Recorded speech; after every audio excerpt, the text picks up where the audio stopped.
The sun hung low over the red rocks of Sedona, casting long golden shadows across the landscape like nature's own spotlight.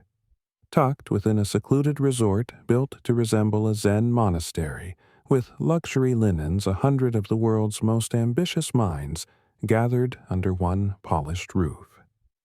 CEOs, ex-Special Forces Olympians, turned motivational speakers and tech moguls with personal chefs and private jets had come for something they couldn't buy control. The event was called Ascend, not a seminar, not a summit, a transformation experience, or so the marketing claimed. People came here to test their edges, refine their image, conquer fear, and leave ready to command boardrooms battles or both. Every year, there was a headliner. This time, it was Ethan Maddox. Maddox wasn't just famous, he was curated. Towering, and built like a linebacker who could quote Sun Tzu between protein shakes, Ethan embodied everything Ascend sold. He'd made his name as a Navy SEAL, then carved an empire teaching what he called primal dominance. How to take space, own a room, and never ask twice. His followers chanted his slogans like gospel. Discipline over doubt. Lead with pressure. Pain is leverage. He arrived that morning in a matte black helicopter with no markings. 6 staff members carried his bags. He shook no hands. He didn't need to. Everyone already looked at him like a lion in a room full of large cats pretending to roar. The schedule was packed with deep work workshops, breath-holding challenges, and confrontational coaching. But the real draw was the disciplined gauntlet, a private event open only to invitees. No live stream. No phones. It was part sparring match, part ritual. You stepped into the mat to prove not how well you fought, but how far you'd go to dominate without apology. Most assumed Ethan would do a round or two of controlled drills, maybe coach from the sidelines. Instead, he requested a demonstration partner. Gabriel Chen had been invited as a rising voice in martial arts and mental resilience. 29, clean-cut, thoughtful, he wore his black guy like a second skin and spoke with the calm of someone raised in stillness. His startup promoted martial arts as emotional regulation. He led meditation retreats for teens. He was, in short, everything Ethan Maddox was not. The invitation for Gabriel to participate had seemed respectful. However, the way Ethan stared at him during the morning panel felt different. It was more like a wolf circling the lone deer that didn't move with the herd. Chuck Norris sat near the back of the room when the challenge was announced. No fanfare, no cameras. Just an older man with a calm stillness and a quiet posture, his hands resting gently on his knees. He had arrived late the night before, unannounced as a personal guest of the retreat's founder. Most hadn't even noticed him yet. Gabriel bowed lightly when his name was called, adjusted his belt, and stepped barefoot onto the mat laid out on the wood floor of the main hall. The room fell into a charged silence. Some of the guests leaned forward, half expecting a spectacle, half unsure what they were about to witness. Ethan didn't bow. He stretched his neck side to side and cracked his knuckles. His voice, rough and low, carried without needing a mic. "You're sharp, I hear. Let's see what your softness is worth when tested." Gabriel didn't answer. He simply found center. His stance was traditional, stable, clean. Years of practice radiated from his spine. The first strike came fast, a feint to the shoulder followed by a hard sweep toward the knee. Gabriel dodged smoothly. The room murmured. Ethan smirked, adjusted, and came again. It escalated quickly, not into a brawl, but something more unnerving. Ethan wasn't performing. He was pressing inch by inch, looking for a crack in Gabriel's calm, attesting rhythm response, time, and breath. For the first minute, it looked like a masterclass in contrast. Precision against power, flow against force. Then Ethan shifted. He caught Gabriel's wrist during a redirection, and in one swift, deliberate move wrenched it behind his back with a torque too sharp to be accidental. A collective inhale surged through the room. Gabriel grimaced but didn't cry out. Ethan released. Just enough. Next came a shoulder check that knocked Gabriel back a step. Then a knee strike stopped just short of the sternum. The audience didn't cheer. They didn't know if they should. Something had changed. The energy now felt off script. Chuck's eyes narrowed slightly. One final exchange followed. Gabriel attempted a circular deflection, stepped offline, and opened his hips for a clean counter. Ethan anticipated, caught him mid-motion, and delivered a takedown with more force than necessary. Gabriel hit the mat hard. The sound echoed in the dome-like chamber. His breath caught sharply, and one hand instinctively gripped his shoulder. Time seemed to pause. Ethan stood over him, breathing controlled, not winded. His eyes scanned the room like a man hunting for praise. No one clapped. The moderator stepped forward, smiling stiffly, trying to smooth the tension.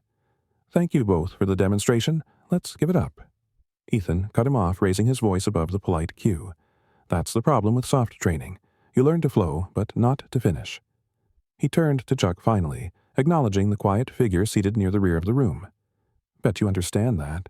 Or maybe you've forgotten." Chuck didn't flinch, didn't blink, just held Ethan's gaze like a canyon holds silence. Ethan chuckled. "Legend in the house, huh? Are you watching the new era unfold? This is what it looks like when discipline doesn't flinch." The room waited for Chuck to speak. He didn't. Ethan's smile curled at the edge part amusement part challenge. "Nothing?" "Thought so." He turned back toward the crowd, arms out. "That's fine. Some men talk with words. Others speak through impact. Which one of you came here to be?" No one answered. Chuck leaned slightly forward. Not enough to make a scene, just enough for Gabriel still kneeling on the mat to see him. Gabriel lowered his head not in defeat, but in something closer to mourning. Outside, the light shifted as clouds began to pull across the sky. Inside, something had broken not a bone. Not a rule, but a sense of what this place was supposed to mean. The discipline challenge wasn't just a test, it had become a warning, and Chuck Norris had just heard it. Gabriel Chen had learned to find silence long before he learned to throw a punch. His father had died when he was 7, and the grief hit his mother in waves she couldn't always outrun. The house became a quiet place filled with broken routines and heavy sighs where dinner sometimes never made it to the table, and bedtime meant lying awake alone. He was small for his age, too smart for his own good, and carried a gentleness that made him easy to corner. By the time he was 9, his school had become a minefield of shoves, whispers, and taunts that clung to him longer than bruises. One day after school, his mother drove past their house and kept going. She didn't say where, just parked outside a strip mall dojo and said, "Try one class." The mat smelled like sweat and rubber and something warm he couldn't name. The instructor, a soft-spoken man named Mr. Castillo, taught not with volume but with presence. He showed Gabriel how to breathe first. Then, how to stand martial arts didn't fix the grief, but it gave it a shape. Gabriel learned how to bow, how to fall without fear, how to listen to the rhythm of movement, and trust his own space. The rituals steadied him. For the first time in years, he felt like the world wasn't chasing him. He could stay still, and the stillness held. At 13, he saw a Chuck Norris interview from the 80s on a VHS tape borrowed from the library. The tape was fuzzy, the tracking never quite right, but the words stuck. Norris spoke of restraint, of using martial arts not to dominate, but to shape who you become. Gabriel watched that tape so many times he could recite entire minutes by heart. He didn't want to be famous. He wanted to be solid, unshakable, the kind of person who knew when not to speak, when not to strike, and when to walk away. By college, Gabriel had earned his black belt and was teaching part-time at the same dojo where he started, but something began to itch. Too many of his peers were chasing trophies, monetizing their movement, selling combat as personality. It felt hollow. So, after graduation, he started something else. The idea was simple. Take the structure of martial arts and offer it as a toolkit for emotional and mental strength. He called it Stillpoint. A startup with no combat videos, no hard sales, just workshops for high schoolers, college kids, and young professionals. Breathing, focus, boundaries. He ran small retreats, trained counselors, and brought meditation into gyms. Slowly, quietly it grew. Then a letter came. Ethan Maddox's team had reached out through a mutual contact. They liked the brand, saw potential, wanted to scale it, toughen it up, make it more commercial. Gabriel flew out to meet the team in Austin. The offices were spotless, the people sharp, and the tone was polite. But underneath every smile was a pitch that made his gut twist. They wanted to reshape Stillpoint into a performance mindset system for executives. Harder branding, louder messaging, add combat drills, cut the softness. Gabriel declined nicely at first, but when the follow-up emails kept coming with bigger numbers and tighter timelines, he replied with a short message. Stillpoint isn't for sale. Not now. Not ever. The invitations stopped. 6 months later, his name appeared on the guest list for Ascend. They'd billed it as an honor, a nod to his growing influence. He didn't question it at first. He should have. The moment he saw Ethan in person, something inside him shifted. The man's energy was thick, his posture like a challenge aimed at the room. Gabriel kept to himself observed and moved quietly through workshops. He didn't engage unless asked. The match wasn't supposed to happen. He hadn't volunteered. It just formed. A suggestion during dinner, a gentle push from the host. You and Ethan are on the mat. What a great pairing. Just for show. He agreed because saying no felt small. Now, hours later, he sat in a quiet recovery suite. His shoulder wrapped his mind, still trying to breathe past the noise. The pain hadn't settled, but it wasn't what hurt most. What hurt was the applause, the way no one stopped it. The way some guests called it was powerful. There was a knock, then a pause, then a door opened without force. Chuck Norris stepped into the room without fanfare. He looked exactly like he did in the old VHS tapes. Older, sure. Slower, maybe. But the same stillness was in the way he stood. Gabriel sat up straighter without meaning to. Chuck didn't ask how he was feeling. He didn't talk at all for a moment, just pulled up a chair and sat. The silence between them felt clean. No pressure. Then, quietly, Chuck said, You moved well, even under pressure. Gabriel swallowed. I wasn't expecting that kind of pressure. Chuck nodded. You held your center. That matters more than what happens after the first strike. Gabriel looked away. I didn't think it would be like that. I thought we were showing something.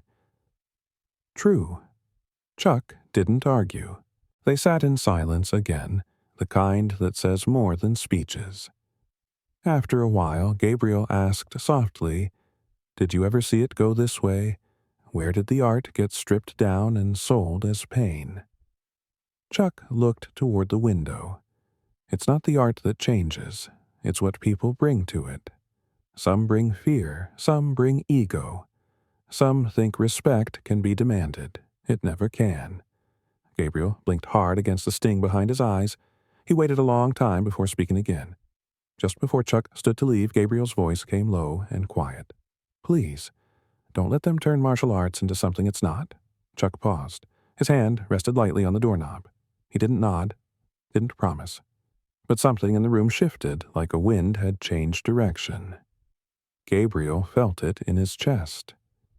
Chuck stepped out, and Gabriel, alone, again let himself breathe for the first time all day. The main hall was lit like a TED Talk stage, all warm tones and backlit panels with music that pulsed just enough to feel engineered. Most of the attendees traded in their tactical gear and compression shirts for tailored sports coats, hair slicked watches heavy and eyes fixed forward. This was the part of the retreat marketed as Legacy Hour, where someone who had done something real would remind everyone why they were here.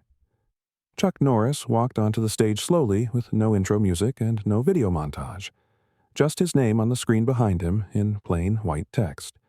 He wore a simple gray shirt tucked into slacks, no belt, no microphone clipped to his collar. A handheld rested in his palm like an afterthought. He didn't clear his throat, didn't ask for attention. Just stood there for a moment and let the room settle into stillness. He began by talking about rhythm, how every fighter he ever met had one, even if they didn't know it. The rhythm of life was often more important than the strength inside it. He told a short story about an old teacher in South Korea who once broke a board with 2 fingers, then refused to repeat the demonstration for a crowd. When asked why, the teacher simply said, "I'm not here to impress. I'm here to pass it on." Chuck didn't raise his voice. He didn't lean into punchlines, but with every sentence more people sat up straighter. Phones disappeared quietly into pockets. Eyes stayed on him not because he demanded it, but because he didn't try to. He talked about losing friends, about what happens when your body moves faster than your judgment, about how pain doesn't always show up as bruises, sometimes it comes as regret, and how real power is the ability to stay calm when someone else wants you to be angry. He spoke for 16 minutes. Not a word wasted. No slides, no sales pitch. His closing line was quiet. Real strength isn't about how hard you hit. It's about what you hold back. Then he thanked the audience, bowed his head, and stepped to the side of the stage. There was a pause before the applause came. A slow ripple, not explosive, but reverent. The kind of clap you give someone when you're still processing what they just left in the room. Chuck sat back down near the edge of the floor. Not backstage, not roped off, just a seat near the exit like he didn't expect to be followed by anything worth watching. Then Ethan Maddox stood up. He didn't rush the stage, he didn't bark orders, he just stood tall and casual, his sleeves rolled tight over forearms like polished marble.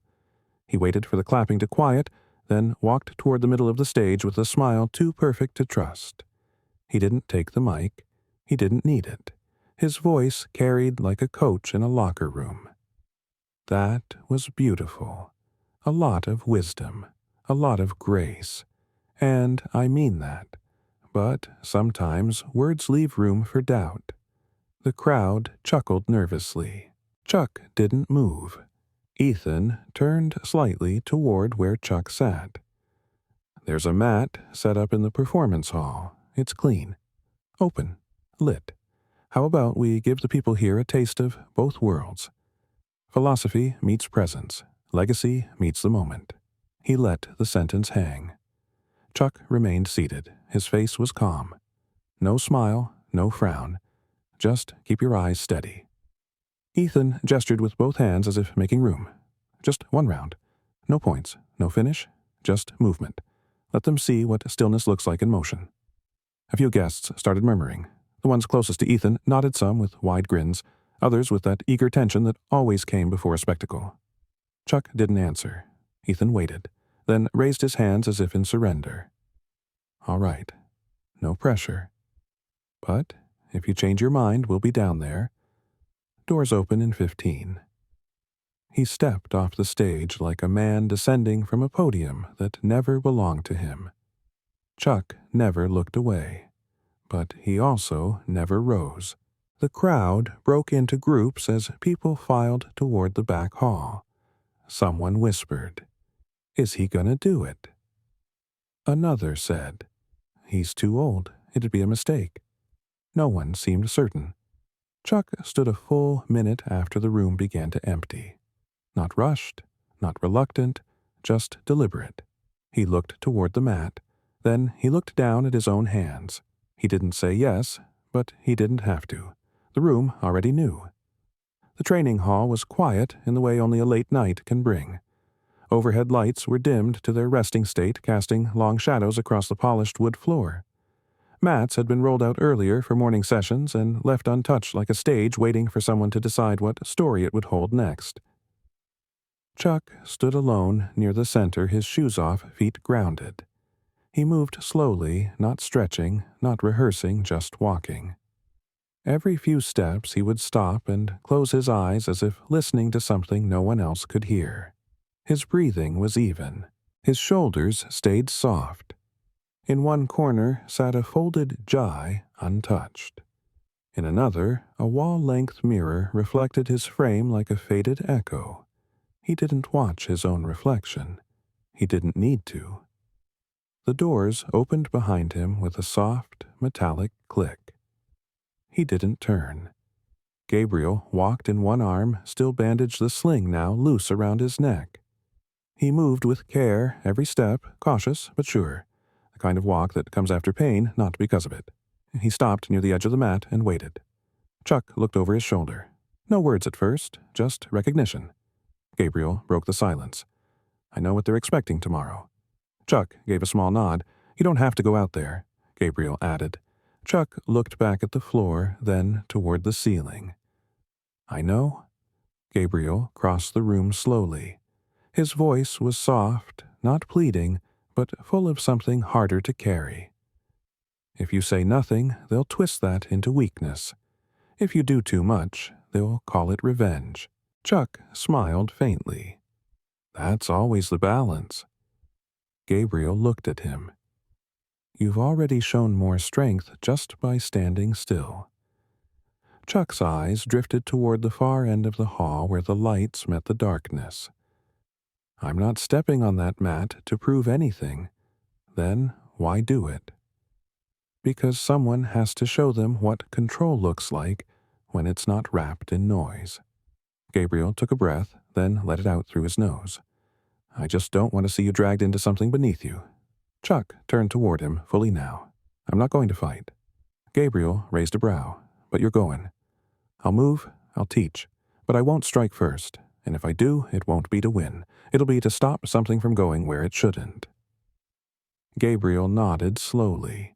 There was no fire in Chuck's voice, no edge, just a quiet finality that came from decades of living with his own choices. There's a kind of strength, Gabriel said, that doesn't leave bruises. Chuck stepped to the edge of the mat and sat down cross-legged. He didn't speak for a while. Gabriel sat, too, a few feet away, mirroring the posture as best he could with one arm. Chuck said, I've spent most of my life trying to teach people that the best fights are the ones you walk away from. And yet, you're not walking away from this one. Chuck tilted his head because it's not a fight. Not for me. He looked across the room again. Tomorrow, when I step onto that mat, I won't be thinking about Ethan. I won't be thinking about the crowd or the lights. I'll be thinking about the boy who watched a demonstration and walked away confused about what martial arts is supposed to be. Gabriel felt something tighten in his chest. Chuck wasn't angry. He was steady, unshaken. Like the ground itself had decided it was time to remind the wind who carried weight. I'm going to remind them, Chuck said.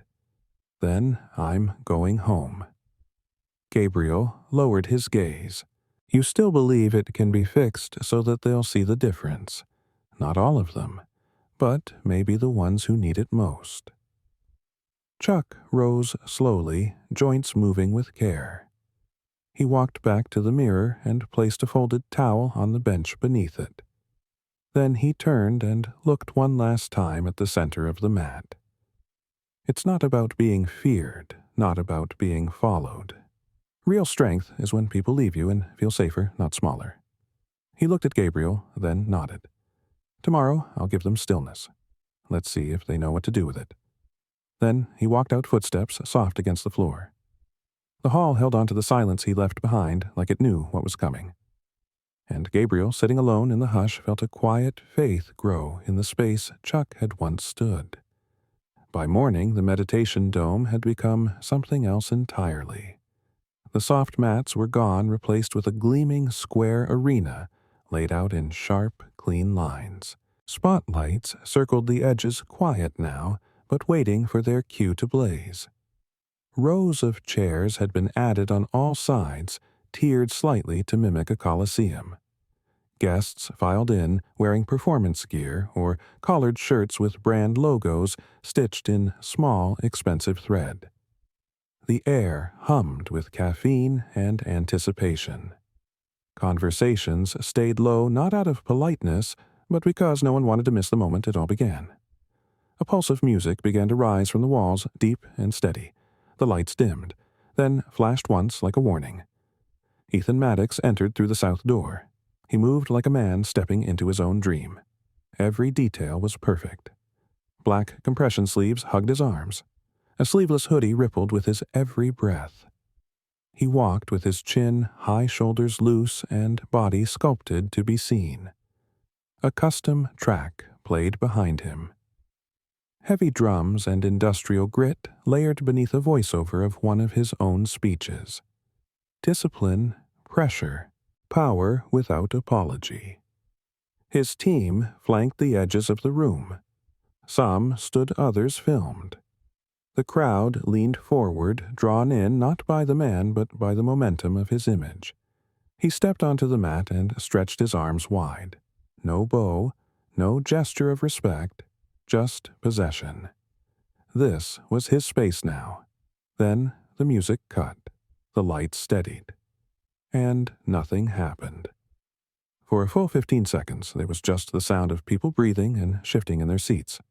Someone coughed, another cleared their throat, then, without warning, the north door opened. Chuck Norris entered without sound. No theme, no lights, just him.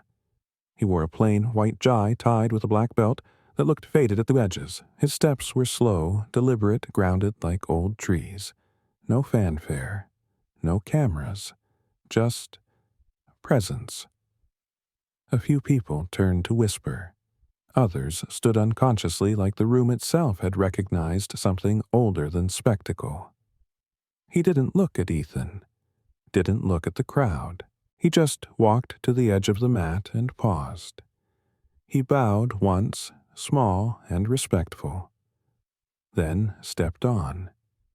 He stood opposite Ethan, arms at his sides, eyes steady. Not hard, not soft, just still. The contrast was stark. One man, dripping with theater, built from noise. The other, quiet as breath, yet somehow heavier than the room around him. A soft bell chimed, not for a start, just to mark that they were both here. The crowd didn't cheer. They didn't know if they should. Something was happening, but no one could name it yet, and Chuck hadn't even moved. The bell rang again, just a soft tone meant to mark the beginning. No countdown, no referee shouting orders. Ethan moved first. He stepped in fast, head, high posture open, like he wanted the crowd to see every angle. His first strike was a long jab not meant to land, just to measure. Chuck didn't flinch. He pivoted lightly, weight shifting from one foot to the other, as if he'd been waiting not for the punch, but the breath before it. Ethan followed with a sweep, low and quick. Chuck lifted his leg just enough to clear it. Not rushed. Not hurried. It looked more like a dance than a defense. The room stayed quiet. Chuck still hadn't thrown a single strike. Ethan came again, this time harder. A combination, high to low, then a feint, then a real attempt to close the space and trap Chuck's arm. But Chuck wasn't there anymore. He moved with the kind of efficiency that made it hard to track. Not fast, not slow, just right. Each time Ethan pressed forward, Chuck stepped slightly aside, just enough to keep from being touched, just enough to make Ethan work. Someone in the crowd leaned forward and whispered, then another. No one clapped. No one spoke above a breath. The tension had shifted. Ethan's aggression didn't slow. He began to grunt with each movement, trying to fill the air with sound. But Chuck gave him none in return. A palm strike, dodged, a spinning backhand, missed. An attempted shoulder grab that turned into empty space. Chuck's hands stayed low, his eyes calm. He didn't raise his fists, he didn't tense. He let Ethan's energy burn itself out. Minutes passed. It felt like longer. People started to notice something strange. The more Ethan moved, the more tired he looked. Not just in his body, in his face, and the way his footfalls grew heavier. Meanwhile, Chuck hadn't broken rhythm. He breathed like the match had never started. There was no mocking, no smirk, just stillness. One final lunge. Ethan pushed forward with a knee meant to land hard. Chuck caught it not with a block, not with a strike, but with a simple sidestep and a light touch at the hip. Ethan stumbled, just for a second. Not enough to fall, but enough to know. Chuck didn't follow up. He stepped back and stood still. Silence fell deeper. No scoreboard, no referee. Just the sound of someone breathing too hard and someone breathing just enough. In that space, people began to understand. This wasn't defense. This wasn't hesitation. This was control. And Chuck Norris hadn't needed to strike once. Ethan stepped forward again, slower now, his chest rising harder with each breath. His strikes had stopped landing minutes ago, but pride wouldn't let him stop moving. Chuck remained still, not frozen, just waiting, like a stone that chose not to roll. Then, with no warning, Ethan launched one final attempt. He spun low, reached for Chuck's waist, and tried to lock in the same hold he'd used on Gabriel. The same brutal grip arm twisted behind the back shoulder torqued into pain. Chuck let it happen. For 1 second, it looked like Ethan had control. Then Chuck moved. One shift, one step, one rotation. And in less than a breath, Chuck had reversed the hold. Ethan's arm was now trapped behind him, the shoulder joint caught tight and his spine exposed. Chuck didn't wrench. He didn't squeeze. He just held it. Perfect form. No struggle. No doubt. The room stopped breathing. Ethan's mouth opened, but no sound came out.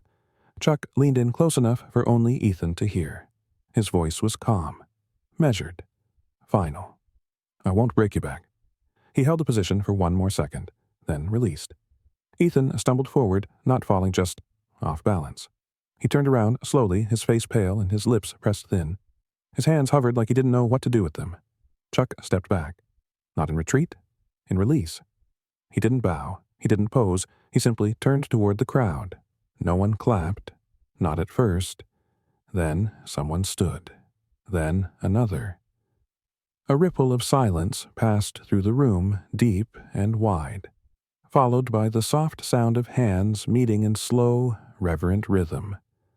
No applause for victory, but respect for restraint. Ethan stood still staring at the mat. Chuck didn't look back. He walked off the floor the same way he had entered. Quiet, clear, untouched. And in that silence, everyone finally understood what power looked like when it came without violence. Ethan left the arena before the lights cooled. He didn't speak to the press or his team. He walked straight through the back hallway past the prep rooms, past the loading dock, into the night. His car was already waiting. The driver didn't ask questions. Neither did Ethan. He shut the door behind him and sat in the dark, the leather seat too soft, the air too still. By the time he reached the resort compound, videos were already circulating. No angles, just fragments. A still shot of Chuck holding the lock. A close-up of Ethan's face. Silence louder than any headline. Ethan didn't sleep that night. He paced the suite for hours, rewatching what little footage he could find. Each time it ended, he sat still for a few minutes, trying to piece together how it had unraveled so quickly. By morning, the real damage had begun. The first email came from a major sponsor. Language was careful. Strategic misalignment. A shift in brand values. Then, a second message, this one from his distribution partner. They were hitting pause on a launch. Not canceling, just waiting. He posted a short video in response. It was meant to be raw, unfiltered. He spoke about misunderstanding showmanship and context, but something in his tone rang hollow. The comments beneath were different this time. Fewer fire emojis, more long pauses, more questions he couldn't swipe away. His team suggested a live Q&A. Reframe the narrative. Take control. He agreed. The feed went live at 5 p.m. sharp. He spoke with confidence, or tried to, but every word felt like it was bouncing off something he couldn't see. His jaw tightened. His posture was perfect, but the mask had slipped just enough for people to notice. One viewer asked about Gabriel. Another asked why he didn't bow. Ethan's answers grew shorter, then sharper, then strange. That clip made it to Twitter first, then Reddit, then the podcast commentary. By the end of the week, 3 more sponsors had pulled out. His YouTube comments were limited. His Instagram engagement dropped by half. People weren't angry. They were done. The harder he pushed, the smaller his voice sounded. The more he insisted on control, the more obvious it became that he had none. In private, he raged. He blamed poor PR. He blamed Chuck's reputation. He blamed the crowd. But somewhere underneath all of it, a quiet part of him started to wonder. What if they hadn't turned on him? What if they'd simply seen through him? He tried one last time to rally. A sleek video. High-contrast music swelling. A montage of his past victories, his training footage and his original speech. But it landed with a soft thud. The algorithm didn't carry it.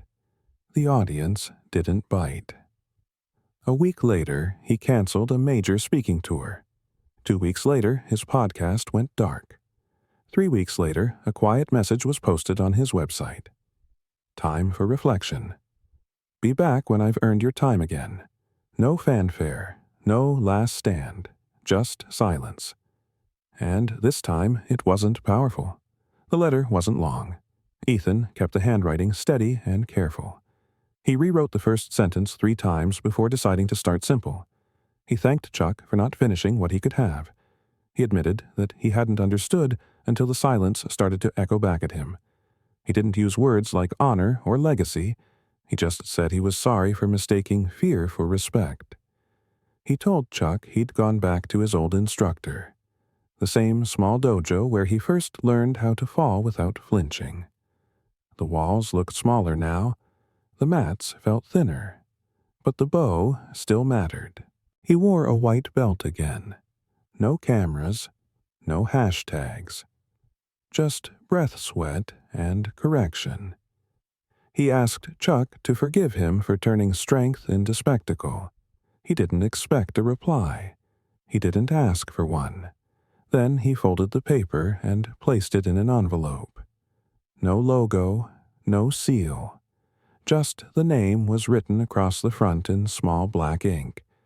He mailed it himself. 2 weeks later, he knocked on Gabriel's door. There was no press, no social media post, just a man holding his hat in his hands, waiting for someone to answer. Gabriel stood in the doorway, one arm crossed gently over his ribs. He didn't speak right away. Ethan looked smaller up close, not in size, in weight. His voice was quiet when he finally spoke. "I'm sorry." Gabriel let the words hang, then stepped aside and let him in. They sat on opposite ends of a short couch. No coffee, no small talk. Ethan explained that he'd watched the match a dozen times, not to defend himself, just to see what he hadn't seen the first time. Gabriel nodded. He didn't interrupt. "I didn't just hurt you," Ethan said. "I tried to turn what you love into something ugly." Gabriel breathed in through his nose. That's what hurt most. Ethan didn't cry, but his voice cracked once. Just once. And that was enough. When he stood to leave, he handed Gabriel a thin folder. It held the charter for a fund, small at first, but focused. Scholarships for martial arts students who wanted to teach healing instead of harm. A startup grant, no strings attached. He named it after the Still Point philosophy. When Gabriel opened the folder, there was a second sheet behind it. A donation in Chuck's name. Anonymous if Chuck wanted it that way. Gabriel didn't smile, but he looked Ethan in the eye and said what needed saying. It matters. Ethan nodded and left. That night, he returned to the small dojo and bowed before stepping onto the mat. He swept the floor before class. He took notes in the corner while others trained. He didn't speak of redemption. He didn't speak much at all, but for the first time in years he felt clean. The building still smelled faintly of old pine and dust. Gabriel pushed the front doors open and stood for a moment in the entryway, letting the light stretch across the empty floor. The windows were cloudy, but the space still felt like it remembered what it had once been. His father's old dojo had been closed for years. Not abandoned, just restin', Gabriel had always told himself he'd reopen it one day. Now, with his arm finally healed and his path clear again, that day had come. He didn't make an announcement. No ribbon cutting, just a Kia broom and a quiet Saturday morning. The name on the window had been changed. Still Point, painted in simple letters. Nothing bold, just honest. He started by sweeping. Halfway through the back corner, he heard the door open again.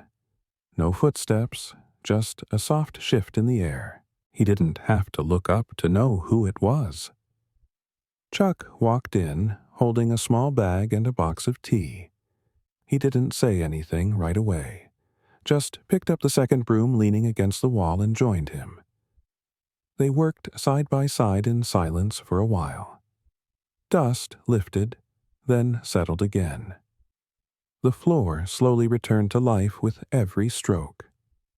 Later, they sat on folded mats near the back, sharing a pot of hot tea. The cups were mismatched and found in a box behind the front desk. The steam rose between them like breath from an old story. Chuck looked around the room, then back at Gabriel. "You kept the spirit." Gabriel nodded.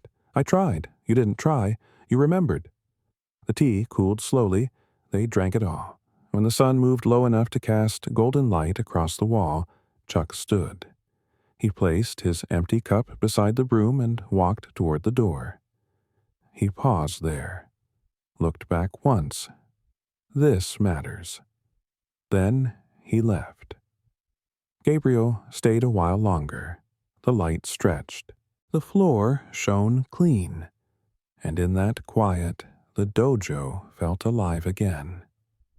The boy stood just inside the door, his backpack gripped tight with both hands. He couldn't have been more than 10. Thin shoulders, nervous eyes, sneakers one size too big. Gabriel saw him before the bell even finished chiming. He smiled gentle and warm, then knelt down to meet the boy's eye level. No questions about toughness, no challenge, just a quiet welcome. The boy hesitated, then nodded. Gabriel showed him how to bow, how to take off his shoes, where to stand. They started with breath. Gabriel moved slowly, his voice calm. His hands steady, one motion at a time, a step, a stance, a turn. He corrected softly, not with pressure, but with presence. The boy's posture straightened a little more with each pass. Chuck watched from the bench near the back wall.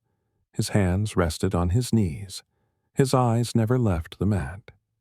He had seen faster learners, stronger forms, but something about this moment reached deeper. The boy's face shifted near the end of class. The fear wasn't gone, but it was quieter now. He was learning how to stand his ground, not just with his feet, but with his breath. Gabriel bowed to him. The boy bowed back. Chuck looked down for a second, wiped the corner of one eye. His voice came quietly, barely more than a whisper. Balance. He watched for a few minutes longer. Then he stepped outside into the golden light and let the door close gently behind him. Inside, a teacher passed on what he had once been given. Outside, a master carried nothing but peace.